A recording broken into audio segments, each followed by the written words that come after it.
Class 12-এর ইতিহাসে chapter 1। তোমরা সবাই মন দিয়ে শোনো আর লেখো, সবাই লাইক অ্যান্ড সাবস্ক্রাইবটা দিয়ে দাও। অতীত স্মরণ।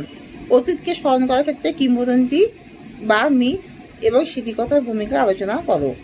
মিথ শব্দটির নির্দিষ্ট কোনো সংজ্ঞা নেই। বিভিন্ন ঐতিহাসিক একাধিক দৃষ্টিকোণ থেকে মিথের সংজ্ঞা দিয়েছেন, তবে মিথ জনশ্রুতির একটি প্রধান অংশ। গ্রিক শব্দ মেথাস থেকে শব্দটি এসেছে। প্রাচীনকাল থেকে সমাজবদ্ধ মানুষ বিভিন্ন কাল্পনিক ও অলৌকিক গল্প রচনা করে, সেগুলি দীর্ঘ শতকব্যাপী প্রচারিত হতে থাকে, যা সাধারণভাবে মিথ নামে পরিচিত।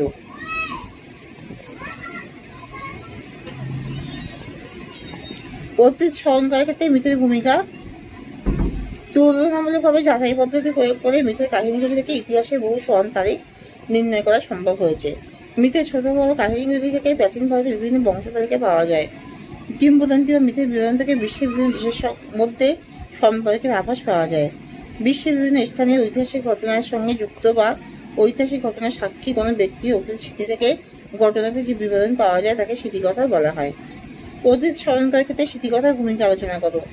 স্মৃতিকথা কোনো কাল্পনিক ঘটনা নয়, এর বাস্তব ভিত্তি অনেক বেশি। ভারতবর্ষ স্বাধীন হওয়ার সময় উদ্বাস্তু জীবন যন্ত্রণার মর্মস্পর্শী সত্য বহু মানুষের স্মৃতিকথা থেকে জানা যায়। স্মৃতিকথা থেকে কোনো ঐতিহাসিক ব্যক্তিত্বের বা সাধারণ মানুষের জীবনের বিভিন্ন ঘটনার সত্যতা প্রকাশ পায়। ইতিহাস রচনার অন্যতম উপাদান হলো স্মৃতিকথা। কোনো আঞ্চলিক ইতিহাস বা তথ্যের অভাব দেখা দিলে স্মৃতিকথাগুলি সহায়ক উপাদানের ভূমিকা পালন করে। মিউজিয়ামের ভূমিকা আলোচনা করো। মিউজিয়ামের শ্রেণীবিভাগ করো। জাদুঘর হলো এমন একটি প্রতিষ্ঠান যেখানে পুরাতাত্ত্বিক নিদর্শন সময় সংগ্রহ থাকে, অর্থাৎ যে ভবনে বা গৃহে অতীতের বা অদ্ভুত রকমের বা সহজে দৃষ্টি হয় না এমন পদার্থের সংরক্ষণ আছে, সেটি জাদুঘর। জাদুঘরকে ইংরেজিতে মিউজিয়াম বলে। পৃথিবীর প্রায় সব দেশে জাদুঘর দেখা যায়। জাদুঘরের প্রকারভেদ হলো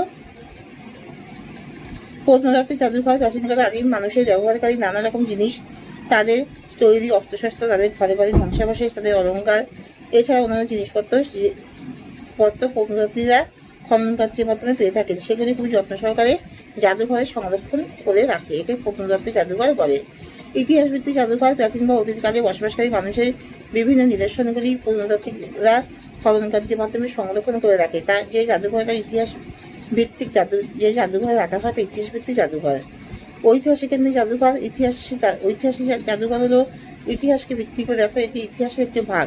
প্রাচীনকালে বিভিন্ন সময় প্রত্নতাত্ত্বিক পদার্থসমূহ, বিভিন্ন নথিপত্র, বিভিন্ন নিদর্শন, সেই সময়কে রাজা মহারাজার ব্যবহৃত বিভিন্ন ধরনের প্রত্ন সামগ্রী, তাদের ব্যবহৃত অস্ত্রশস্ত্র, পোশাক পরিচ্ছদ এবং তাদের শাসন কার্য পরিচালনার জন্য নানা নথিপত্র ইত্যাদিকে প্রতিষ্ঠানে সংগ্রহ করে সংরক্ষিত থাকে, সেটিই হলো ঐতিহাসিক জাদুঘর।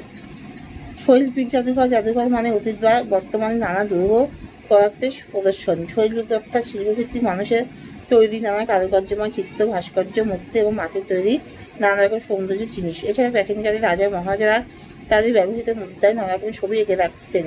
এর ফলে সেই মুদ্রা থেকে রাজাদের নানা কাহিনীর পরিচয় পাওয়া যেত। প্রাচীন মুদ্রা ইত্যাদি যে ভবনের মাধ্যমে সংগৃহীত হয়ে সংরক্ষিত করা হয়, সেই ভবনকেই বলা হয় শৈল্পিক জাদুঘর। যুদ্ধাস্ত্র বিষয়ক জাদুঘর হলো প্রাচীন থেকে বর্তমান সময়ে যুদ্ধাস্ত্র এবং যুদ্ধের নানা রকম পোশাক পরিচ্ছদ প্রভৃতি নিদর্শন যুদ্ধাস্ত্র বিষয়ক জাদুঘরে সংরক্ষিত আছে, যেমন Canadian war museum, international spy museum ইত্যাদি। এখানে শেষ করলাম।